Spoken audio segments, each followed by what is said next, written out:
দিল্লি গেলেন বিরোধী দলনেতা শুভেন্দু অধিকারী। জরুরি ভিত্তিতে দিল্লি গেলেন বিরোধী দলনেতা, এমনটাই খবর সূত্রের, এবং গুরুত্বপূর্ণ একটা সিদ্ধান্ত হতে পারে দিল্লিতে, এমনটাই খবর পাওয়া যাচ্ছে। সরাসরি বিট্টু আমার সঙ্গে রয়েছেন। বিট্টু, আরও বিস্তারিত জানাবেন।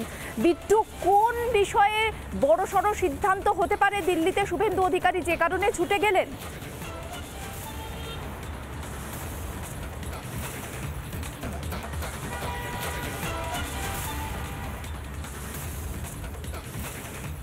মিনাক্ষী, ওয়ান পয়েন্ট এজেন্ডা যেটা আমরা জানতে পাচ্ছি, বিজেপি রাজ্য সভাপতি সংক্রান্ত চূড়ান্ত সিদ্ধান্ত আর 2 থেকে 3 দিনের মধ্যে গৃহীত হবে। কে রাজ্য সভাপতি হবেন পরবর্তী সেই সংক্রান্ত বিষয় নিয়ে আলোচনা করতেই শুভেন্দু অধিকারীকে জরুরি ভিত্তিতে তলব করা হয় দিল্লির তরফে।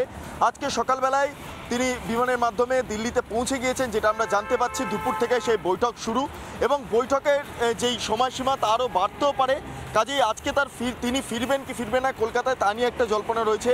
অর্থাৎ এই বৈঠকের মাধ্যমে বিজেপির রাজ্য সভাপতি এবং তার পাশাপাশি পরবর্তী যে নির্বাচনী কৌশল রাজ্য বিধানসভা নির্বাচনের ক্ষেত্রে, তা আজকে সমস্তভাবেই কার্যত একদম ফাইনাল হবে, এবং সেই সূত্রেই মূলত শুধুমাত্র বিজেপির তরফে একমাত্র বিরোধী দলনেতা শুভেন্দু অধিকারীকে দিল্লিতে ডেকে পাঠানো হয়েছে। মিনাক্ষী, তোমাকে জানিয়ে রাখি যে কয়েকদিন আগে তিনি দিল্লিতেও গিয়েছিলেন, এবং বেশ কিছু ক্ষেত্রে তাকে জিজ্ঞাসা করা হয়েছিল যে কাকে কাকে রাজ্য সভাপতি করলে বা কার কার নাম সামনে এলে সাংগঠনিকভাবে এ রাজ্যে বিজেপি এগোতে পারে।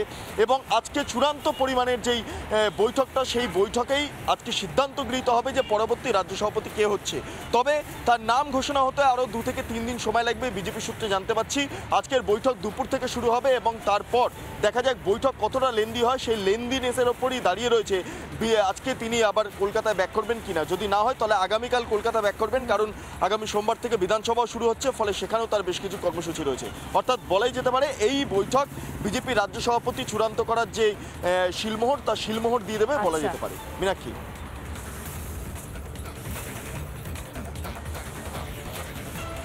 ধন্যবাদ বিট্টু।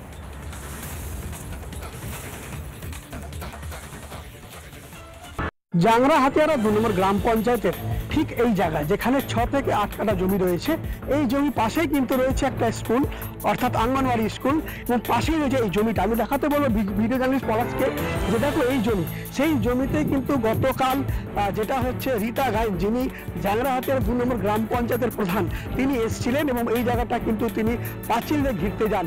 তার বক্তব্য ছিল এখানে যেটা হচ্ছে যে পঞ্চায়েতের বিভিন্ন কাজে ব্যবহার করা হবে, কিন্তু সাধারণ মানুষ অর্থাৎ যারা এই নিবেদিতা পল্লীতে বসবাস করেন তারা চাইছিলেন যাতে এইখানে একটা খেলাধুলার মাঠ থাকে, কারণ ইতিমধ্যেই কিন্তু বাচ্চারা দীর্ঘদিন ধরে এই মাঠে খেলাধুলা করে। গতকাল পরিস্থিতি যা সৃষ্টি হয়েছিল তাতে স্থানীয় মানুষের সাথে প্রধান তাদেরকে কিন্তু ডাকা হয়েছে। নিউ টাউন থানায় একটি বৈঠক হবে, সেইখানে গিয়ে এই জমি সংক্রান্ত যে গন্ডগোল রয়েছে সেটা মেটানো হবে, এমনটাই কিন্তু স্থানীয় সূত্রে জানা যাচ্ছে। আনন্দমোহন ঝা, রিপাবলিক বাংলা, জাংরা হাতিয়ারা। নানা ধরনের কন্টেন্ট দেখার জন্য লাইক করুন, শেয়ার করুন আমাদের ফেসবুক পেজ, সাবস্ক্রাইব করুন আমাদের ইউটিউব চ্যানেল।